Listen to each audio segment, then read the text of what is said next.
Despite the baseless claims regarding her lineage, I have chosen her as my Duchess and heir. Let no one stand in our way. My Duke! She was 19 when the doctor declared her barren a death sentence in high society. Desperate to hide their shame, her own parents auctioned her off to a ruthless debtor. She thought her life was completely over. Until the most feared duke in England made a bid no one expected. The heavy mahogany doors of the Hawthorne Estate Library clicked shut, but the silence that followed was far more suffocating than the click of the brass lock. It was the winter of 1,888 inches, the heart of Berkshire, and the frost on the window panes mirrored the sudden, icy dread settling in Beatrice Hawthorne's chest. She stood by the fireplace, her hands trembling as she smoothed the skirts of her dark wool dress. Across the room, Dr. Linus Abernathy was meticulously packing his leather medical bag, refusing to meet her eye. He was a man of science, a prominent physician from Harley Street whose word was considered absolute law in aristocratic circles. For the past hour, he had subjected Beatrice to a barrage of invasive questions and cold clinical assessments following the severe, nearly fatal bout of scarlet fever she had survived the previous autumn. The fever was too high, and the internal scarring is, unfortunately, quite severe, Dr. Abernathy said, his voice devoid of any warmth or empathy. He finally looked up, bypassing Beatrice entirely to address her parents, Richard and Margaret Hawthorne, who sat stiffly on the velvet settee. It is a medical certainty. Miss Hawthorne is entirely devoid of the capacity to conceive. She will never bear children. Margaret let out a sharp, breathless gasp, a sound not of a mother's grief for her daughter's pain, but of a woman watching her life's investment crumble into ash. She pressed a laced handkerchief to her mouth, her eyes darting to her husband. Richard Hawthorne's face drained of color before flushing with a violent, dark crimson of barely contained rage. He was a man built on pride and hollow foundations. The Hawthorne family name had prestige, but their coffers had been entirely emptied by Richard's disastrous investments in the Argentine railways and his penchant for high-stakes card tables in London's underground gentlemen's clubs. Beatrice's upcoming debut had been their final, desperate gamble. She was beautiful, refined, and was meant to secure a wealthy, titled husband who would blindly pay off Richard's insurmountable debts in exchange for a young, aristocratic bride to give him an heir. "Are you absolutely certain, Abernathy?" Richard's voice was a low, dangerous growl. "There is no treatment? No cure? You are telling me my daughter is completely useless?" "Father," Beatrice whispered, the cruelty of the word useless striking her like a physical blow. "Silence, Beatrice," Margaret snapped, her eyes wide with panic. "Do not interrupt the doctor." "I am certain, Mr. Hawthorne," Dr. Abernathy replied, snapping his bag shut. "I advise you to keep this matter strictly private. If society were to learn of her condition, she would be entirely unmarriageable. Good day to you." When the doctor left, the library descended into a tense, volatile quiet.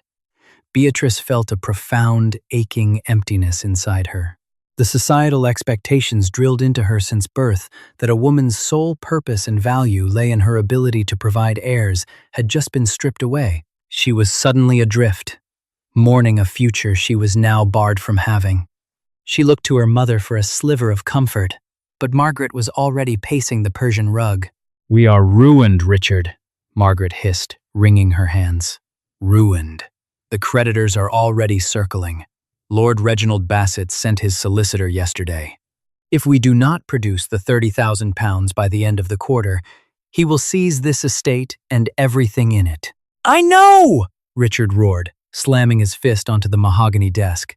He turned his furious gaze toward Beatrice, looking at her not as flesh and blood, but as a defective piece of property. She was supposed to be the solution. Young Lord Harrington was entirely taken with her at the autumn hunt.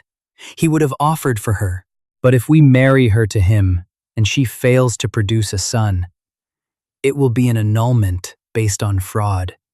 Harrington would destroy us. "Perhaps," Beatrice started, her voice shaking, "perhaps I could seek employment." A governess? Or a companion? A Hawthorne as a servant? Richard mocked bitterly. Don't be absurd. He poured himself a heavy glass of brandy, his eyes narrowing as the amber liquid caught the firelight. A dark, calculating shadow fell over his face. Bassett, he muttered. What of him? Margaret asked cautiously.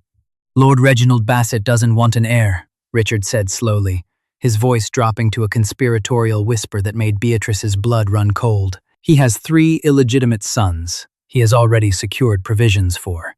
He is a man of particular tastes. He goes through wives quickly. His last 3 women died of nerves and exhaustion in that isolated fortress of his in the moors. He wants a young, pretty, well-bred girl to decorate his arm and submit to his tempers. Beatrice stepped back, horrified. Lord Bassett was a man in his late 50s, notorious for his cruelty, his foul temper, and the dark rumors that surrounded the untimely deaths of his previous wives. He was universally shunned by respectable society, yet feared because of his immense wealth and the financial chains he held over half the gentry. Father, no, Beatrice pleaded, tears finally spilling over her lashes. You cannot mean it. Lord Bassett is a monster. He holds our debts, Beatrice, Richard shouted, closing the distance between them and grabbing her roughly by the arms. His grip bruised her skin. I will not be thrown into debtor's prison because of your defective biology. I will write to Bassett tonight. I will offer him the one thing he wants, but cannot buy with pure gold. A beautiful, aristocratic bride. No questions asked. I will explain that you are barren, which will only please him, as it means no legitimate children to complicate his estate. In exchange, he will tear up my promissory notes. You are selling me, Beatrice whispered, the devastating reality crashing down upon her, like a prized mare at an auction. I am saving this family, Richard corrected coldly, releasing her and turning his back. You will do your duty, Beatrice. You will pack your trunks, and you will smile when Bassett comes to claim his property. For the next 2 weeks, Beatrice was a prisoner in her own home. The betrayal by her own flesh and blood fractured something deep within her soul. The parents she had loved and obeyed her entire life had effortlessly traded her to a known sadist to maintain their lifestyle. She spent her nights staring at the ceiling, feeling the icy grip of her impending doom. The contract was signed in secret. Lord Bassett had accepted the terms. Beatrice Hawthorne was no longer a person. She was a settled debt. The annual Midsummer Gala at the Duke of Richmond's Mayfair residence was the pinnacle of the London social season. Crystal chandeliers dripped with thousands of candles, casting a glittering, opulent glow over the swirling mass of silk, satin, and jewels. The air was thick with the scent of expensive perfumes and the sharp musical notes. For Beatrice, it was a beautifully decorated slaughterhouse. She stood frozen near a towering pillar of white marble, dressed in a gown of pale, icy blue silk that her mother had forced her into. Margaret had insisted Beatrice look immaculate for the public finalization of the arrangement. Lord Reginald Bassett was to attend the ball, approach Richard Hawthorne in front of polite society, and formally announce his intention to marry Beatrice. It was a calculated move to mask the financial transaction behind the veneer of a traditional courtship. Beatrice felt physically ill. Across the crowded ballroom, she spotted him. Lord Bassett was a heavily built man with a ruddy, pockmarked complexion and cold, dead eyes that surveyed the room with predatory entitlement. He wore evening clothes that were too tight across his chest, and when he smiled at an acquaintance, it looked more like a snarl. "Stand up straight, Beatrice," Margaret hissed into her ear, digging her fingers into Beatrice's waist. "He is looking this way. Smile." Beatrice forced the corners of her mouth upward, feeling like a porcelain doll on the verge of shattering. Suddenly, the music seemed to falter, and a tangible shift occurred in the atmosphere of the ballroom. The idle chatter near the grand entrance died down, replaced by frantic, hushed whispers. The crowd naturally parted, opening a wide path as if compelled by an invisible force. Walking down the center of the room was Alexander Pembroke, the Duke of Clarendon.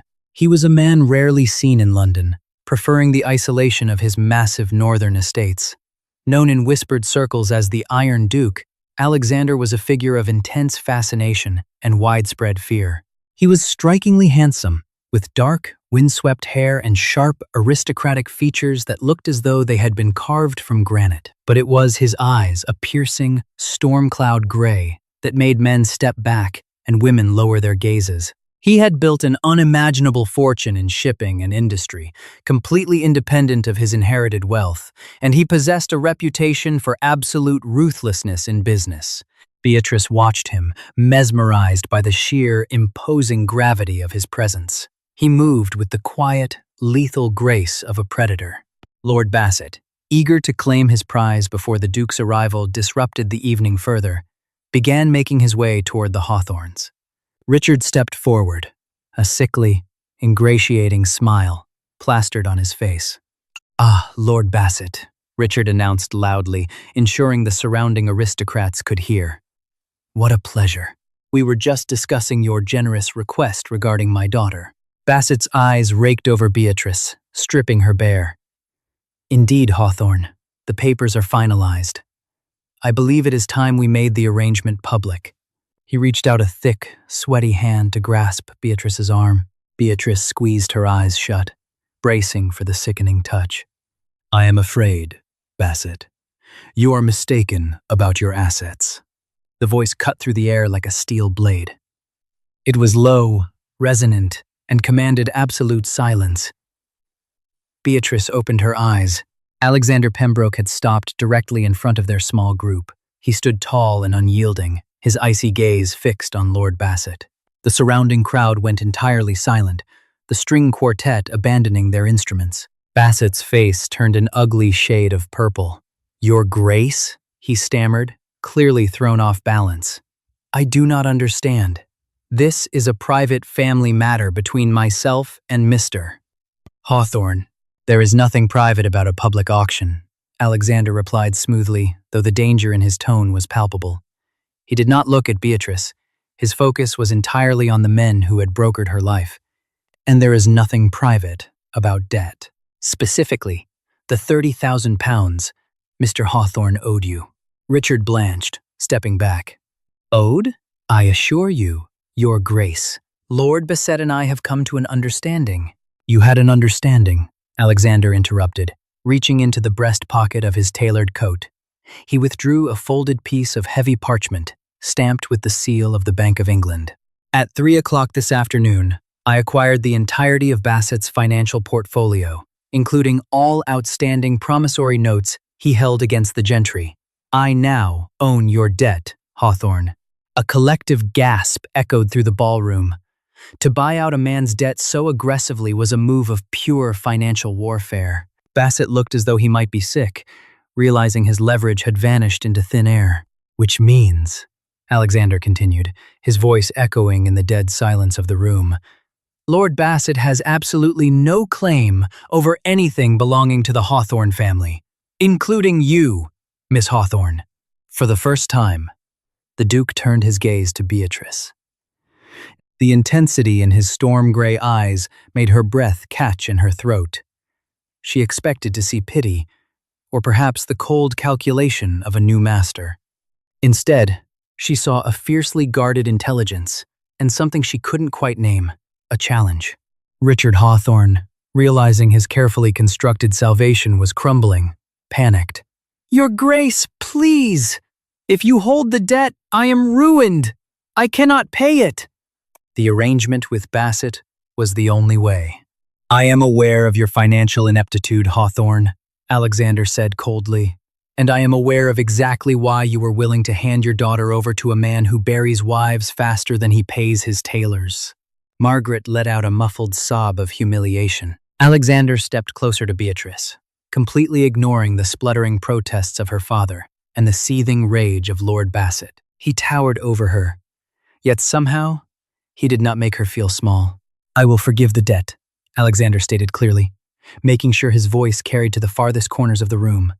"Every last pound of it. Your estate will be free and clear, Hawthorne. On one condition. Richard breathed frantically. Name it, Your Grace. I require a duchess, Alexander said, his eyes never leaving Beatrice's face.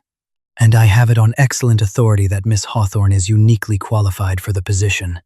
He paused, his gaze softening just a fraction, imperceptible to anyone but her. I have no desire for an heir to inherit my legacy, and I will not be tethered to a woman who expects to build a nursery. I am told you guarantee this outcome. The cruelty of her barrenness, the very thing that had made her a worthless object to her parents, was suddenly being demanded as her greatest asset. Beatrice stared at him, her mind spinning. He was offering her salvation from Bassett, but in the same breath, he was publicly acknowledging her deepest shame. You want to marry me? Beatrice whispered, her voice trembling. Because I am broken? I want to marry you, Miss Hawthorne, Alexander replied, his voice dropping so only she could hear the next words. Because you are the only honest thing in a room full of thieves. The choice is yours. Leave with me now, or stay with them. He held out his gloved hand. The silence in the Duke of Richmond's ballroom was absolute. Beatrice looked from her father, whose face was a mask of selfish terror, to the outstretched, gloved hand of Alexander Pembroke, the Duke of Clarendon. For 19 years, she had been a pawn on her parents' chessboard. Now, the board had been flipped. Alexander was not offering her love or a fairy tale romance. He was offering a business transaction. But unlike her father, the Duke was honest about his terms. He saw her barrenness not as a defect, but as a crucial requirement. Taking a deep, shuddering breath, Beatrice lifted her chin. She placed her trembling hand into Alexander's. His grip was firm, warm, and entirely steadying. I will leave with you, Your Grace, Beatrice said, her voice ringing out clearly in the dead quiet room. Margaret Hawthorne let out a piercing shriek, collapsing into a swoon that went largely ignored. Richard lunged forward, but a single lethal glance from Alexander stopped him in his tracks. The debt is forgiven, Hawthorne, Alexander said smoothly, tucking Beatrice's hand securely into the crook of his arm. Consider your daughter's price paid in full. Do not attempt to contact her again. 3 days later, a painfully brief and private ceremony took place at St. George's, Hanover Square. There were no flowers, no jubilant crowds, and no family to witness the union. Beatrice wore a simple, dark, traveling gown. When the vicar pronounced them man and wife, Alexander merely nodded, signed the registry, and escorted her to a waiting private carriage bound for King's Cross Station. They were traveling to his ancestral seat in Northumberland, a massive, imposing stone fortress known as Ravenscroft Keep, perched on the edge of the brutal, windswept cliffs of the North Sea. The private train compartment was opulent, lined with polished teak and green velvet, but the atmosphere was thick with unspoken questions. Beatrice sat across from her new husband, watching him as he read a financial ledger. He had barely spoken to her since the wedding breakfast. Why? Beatrice finally asked, unable to bear the silence any longer. The rhythmic clacking of the train wheels seemed to mock her anxiety. Why go to such extraordinary lengths? £30,000 is a fortune, even for a duke. To buy a wife, simply because she cannot bear children? It makes no sense. Men of your station require heirs to continue their legacy.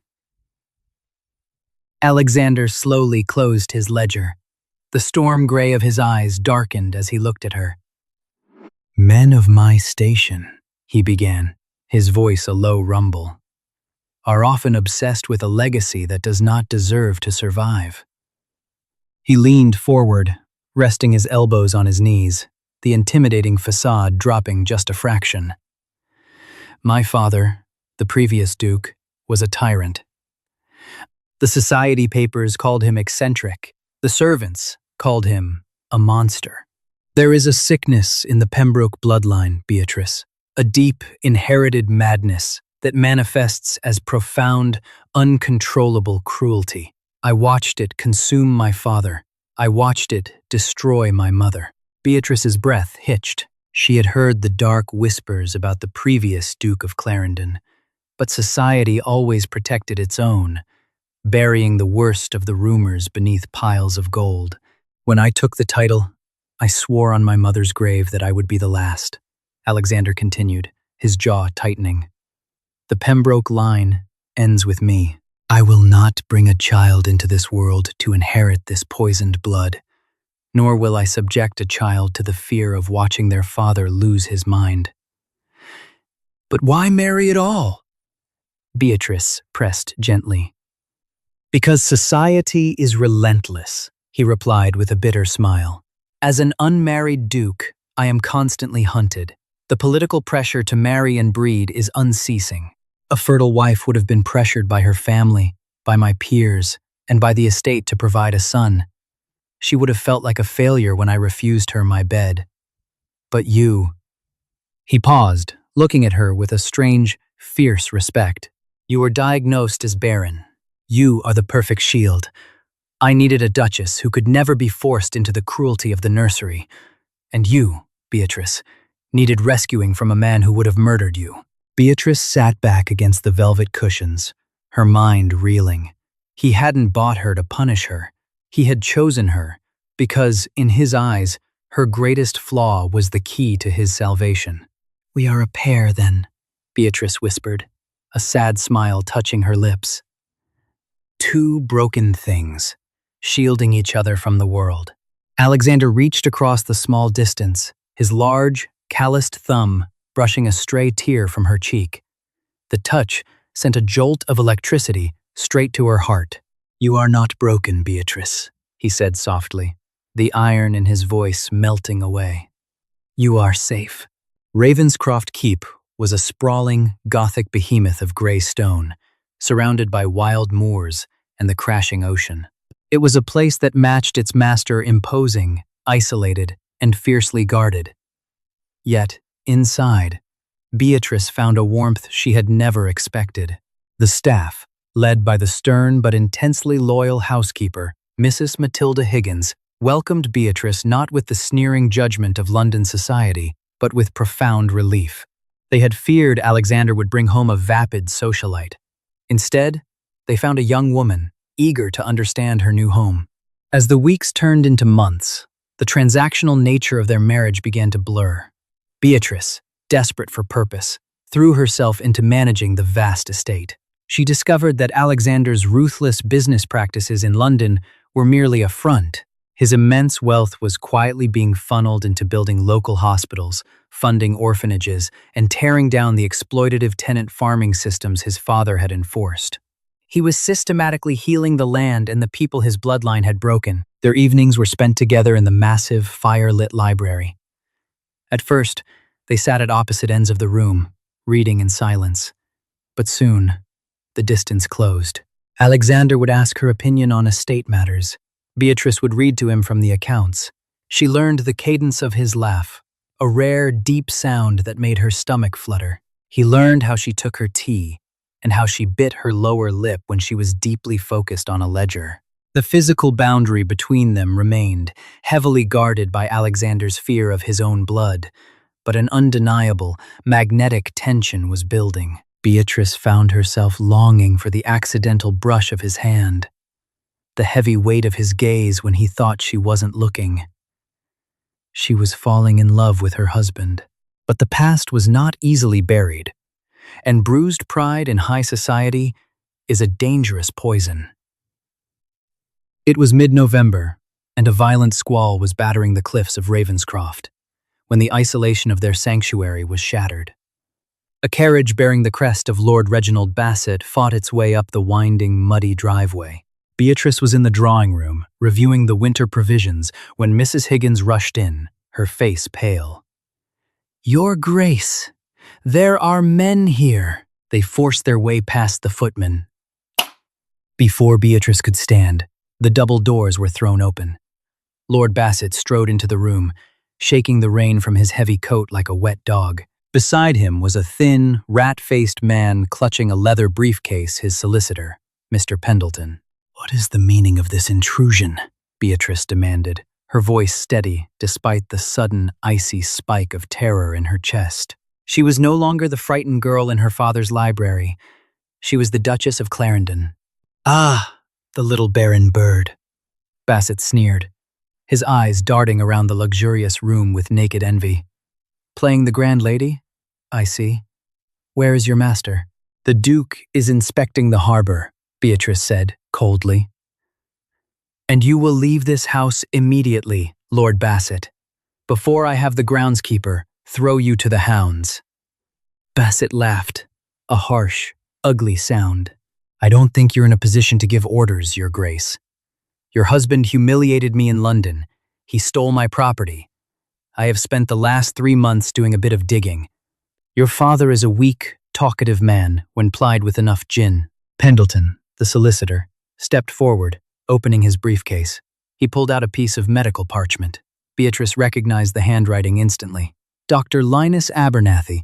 I purchased a copy of your medical records from your dear doctor, Bassett said, a wicked gleam in his eye. A rather unethical doctor.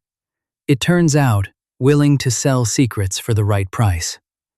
It seems your infertility was caused by an agonizing bout of scarlet fever, a disease that, according to Abernathy's private notes, left you completely devoid of any womanly function.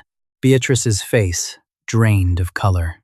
The deep, private shame of her physical scarring was being paraded before her by a monster. Imagine, Bassett mocked, stepping closer, what the Times will print tomorrow morning. The great Duke of Clarendon tricked into marrying a defective, hollow shell of a woman. They will say you defrauded him. They will say the marriage is a sham. The ridicule will destroy his political standing. What do you want? Beatrice whispered, her hands balling into fists to hide their shaking. I want the £30,000 he stole from me, Bassett demanded, dropping his jovial act, his face twisting into a snarl. And I want a public apology from the Duke in the House of Lords. If he refuses, this medical report goes to every newspaper in England. You will be the laughing stock of the continent. You will not get a single penny, Bassett. The voice was like a thunderclap. Alexander stood in the doorway, soaked from the rain. His riding crop gripped so tightly in his hand that the leather was groaning. His storm-gray eyes were fixed on Bassett, burning with a lethal, unbridled fury that Beatrice had never seen before. It was the terrifying, raw power of the Iron Duke, fully unleashed. Alexander's heavy riding boots left dark, wet impressions on the priceless Persian carpet as he closed the distance. The violent squall raging outside the thick glass of the drawing-room windows paled in comparison to the absolute, terrifying violence brewing in his storm-gray eyes. He did not yell. He did not need to. His voice was a deadly, quiet rasp that instantly sucked the oxygen from the room. You dare bring your filth into my home, Bassett? Lord Bassett took an involuntary step backward, his previous bravado evaporating. He practically tripped over the cowering solicitor, Mr. Pendleton, who was already frantically attempting to shove the medical documents back into his leather briefcase. Now see here, Clarendon, Bassett blustered, attempting to puff out his chest, though his voice cracked pathetically. I have proof of your wife's defect. The medical registry, under Section 44 of the Larceny Act of 1861, Alexander interrupted smoothly, not breaking his predatory stride until he was mere inches from Bassett's face. Demanding money with menaces by letter or accusation is extortion. It is a criminal offense that carries a penalty of penal servitude for life. I imagine a man of your soft, overfed constitution would not last a single winter breaking rocks in the yard at Pentonville Prison. Bassett's ruddy face drained of blood, turning a sickly, mottled gray. You wouldn't dare. The scandal. The newspapers would print. The medical report. The whole of London society will know you were defrauded by a barren girl. Alexander let out a laugh. A dark, humorless sound that made the hairs on the back of Beatrice's neck stand on end. Do you honestly believe I care for the opinions of London society? I despise them, Bassett. I despise the vapid, blood-sucking aristocrats who turn a blind eye to the corpses of your previous wives simply because you pay for the best champagne at the seasonal balls. Let them talk. Let them print whatever they wish. Alexander reached out, moving with the speed of a striking viper, and grabbed the lapels of Bassett's sodden wool coat. He hauled the heavier man off the ground, his knuckles turning white with the force of his grip. "But let me tell you what will happen to you," Alexander whispered, his voice vibrating with lethal intent. "Yesterday morning, my solicitors in the city finalized the hostile acquisition of the Bassett Shipping Consortium. Your unentailed estates in Cornwall? I bought the mortgages last week. If you ever breathe a word of my wife's private medical history to a living soul, if you ever so much as look in the direction of Northumberland again, I will not just send you to prison. I will obliterate your name from the earth. You will die penniless in a gutter, and I will personally pay the street sweepers to clear you away." Bassett was trembling uncontrollably now, his feet dangling, suspended by the sheer, terrifying strength of the Iron Duke. "Pendleton," Alexander barked without looking away from Bassett. The rat-faced solicitor jumped out of his skin. "Yes? Your Grace?" "Leave the medical file on the table. Take your client, walk out my front door, and never return. If I see either of your faces north of the River Trent, I will have my gamekeepers hunt you for sport." Alexander released his grip, dropping Bassett unceremoniously to the floor. The disgraced lord scrambled backward like a beaten dog, hauling himself up and fleeing the room without a backward glance. Pendleton dropped the parchment onto the mahogany table and scurried after his employer. The heavy front doors of Ravenscroft slammed shut moments later, leaving nothing but the sound of the howling wind and the crackling fire. Beatrice stood frozen, her heart hammering against her ribs like a trapped bird. The medical report sat on the table between them, a glaring, physical reminder of her deepest shame and her profound inadequacy. Tears she had fought so hard to hold back finally spilled over her lashes, tracing hot, silent paths down her cheeks. Alexander stood with his back to her, his shoulders heaving as he fought to control the violent adrenaline surging through his veins. Slowly, he turned around. The terrifying, murderous aura of the Iron Duke melted away the second he saw her tears. He crossed the room in 3 long strides, falling to his knees before her armchair. He took her trembling, icy hands in his large, warm ones. "Beatrice," he murmured, his voice thick with an emotion she had never heard from him before. "Look at me." She shook her head, unable to meet his gaze, squeezing her eyes shut. "He is right. I am defective." Dr. Abernathy's words. They are written there, in black and white. "I am a hollow shell. I can never give you what a true wife should." "Look at me," Alexander repeated, his tone leaving no room for argument, yet gentle enough to break her heart.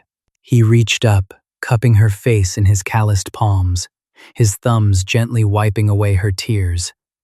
"Doctor, Abernathy is a society quack who peddles diagnoses for profit. But even if every word on that parchment is the absolute truth, it does not matter. It never mattered." Beatrice finally opened her eyes, finding his storm-gray gaze wide and vulnerable. "I did not buy you as a shield, Beatrice," Alexander confessed, the words tearing out of his chest. "I told myself I did, because I was terrified. But the truth is, I saw you in that ballroom, surrounded by vipers, standing so beautifully, tragically brave, and I knew I could not leave you to the wolves. I brought you here to protect you, but you are the one who has saved me." "Alexander," she breathed, the use of his Christian name sending a jolt through them both. "I have spent my entire life terrified of the blood in my veins," he whispered, leaning his forehead against hers. "Terrified that my father's madness was a ghost living inside my own mind, waiting to wake up. But you have filled this cold, dead fortress with light. You have shown me that cruelty is a choice, not an inheritance. I am not my father, Beatrice, and I do not need a legacy or an heir, or the approval of society. I only need you." He kissed her then, severing the final, invisible boundary between them. It was a kiss born of desperate relief and profound, overwhelming love. Beatrice wrapped her arms around his neck, pulling him closer, anchoring him to the present. The transactional nature of their marriage burned away in the firelight, leaving behind a genuine, unbreakable bond. That night, there were no separate chambers, and no shadows of the past to haunt them. 2 years passed, and Ravenscroft Keep transformed from a dreaded fortress into a beacon of warmth in the north. The Duke and Duchess of Clarendon rarely visited London, preferring the wild beauty of their cliffs and the deep, abiding peace of their life together. The society papers eventually forgot the scandal of their sudden marriage, moving on to fresher gossip. It was the spring of 1890 when the impossible happened. Beatrice was in the estate's newly planted rose gardens when a sudden, violent wave of dizziness overtook her. The world tilted, the colors of the blooming flowers bleeding together before everything went dark. She collapsed onto the soft grass. When she awoke, she was in her massive 4-poster bed, the heavy velvet curtains drawn back to let in the pale afternoon sun. Alexander was pacing at the foot of the bed, his face haggard with terror, looking very much like a man facing the gallows. By her side sat Dr. William Hastings, a brilliant, progressive physician from Newcastle whom Alexander heavily funded. "Alexander?" "Gus," Beatrice murmured, trying to sit up. He was by her side in a fraction of a second, his hands hovering over her as if she were made of spun glass. "Do not move, darling. Please. You gave us a terrible fright." "What is it?" Beatrice asked, looking frantically between her husband and the doctor. "Is it my heart? Did the fever return?" Dr. Hastings offered a gentle, reassuring smile. He closed his medical bag and stood. "Your Grace, there is absolutely no cause for alarm. In fact, quite the opposite." Alexander's jaw tightened. "Speak plainly, Hastings." "It appears, Your Grace," the doctor said, his eyes twinkling with professional delight, "that your London physician, Dr. Abernathy, made a catastrophic miscalculation. The severe inflammation you suffered from scarlet fever years ago was likely mistaken for permanent internal scarring. The human body has an astonishing capacity to heal, especially when removed from environments of extreme stress and placed into one of absolute care." Beatrice stared at him, the words echoing in her mind without making sense. "Heal? What do you mean?" "I mean, Duchess," Dr. Hastings said warmly, "that you are approximately 3 months with child." The silence in the bedchamber was absolute. Beatrice stopped breathing. She looked down at her own hands, resting over her stomach, and then up at her husband. Alexander looked as though he had been struck by lightning. The Iron Duke, the ruthless businessman who commanded empires and bent lords to his will, fell to his knees by the side of the bed. He buried his face in the blankets, his massive shoulders shaking as a raw, strangled sob broke from his throat. It was not a sound of the feared Pembroke madness. It was the sound of a man completely overwhelmed by a joy he had never dared to believe he deserved. Beatrice ran her fingers through his dark hair, tears of absolute wonder streaming down her face. "A baby," she whispered, the word tasting like a miracle on her tongue. "Alexander, we are going to have a child." He lifted his head, his face wet with tears, and pressed a reverent, trembling kiss to her stomach, and then to her lips. "Our child," he swore softly, "born into love, not fear, never fear." 6 months later, as the first snows fell over the Northumberland moors, the cries of a healthy, robust baby girl echoed through the stone halls of Ravenscroft Keep. They named her Clara. She had her father's piercing gray eyes and her mother's resilient spirit. When Alexander held his daughter for the first time, cradling her tiny, fragile form against his chest, The final ghost of the previous duke was banished forever. The curse of the Pembroke line was broken not by an ending, but by a new beginning. The parents who had coldly sold Beatrice for her barrenness remained penniless and disgraced, but Beatrice Hawthorne had found a kingdom. She had been auctioned off as a defective pawn, but she had risen to become the most cherished duchess in England, proving that true worth is never dictated by the cruel judgments of the world, but by the magnificent capacity to love. Did you enjoy this thrilling story of betrayal, true love, and a miraculous twist of fate? If Beatrice and Alexander's triumph over high society's cruel expectations captured your heart, please smash that like button.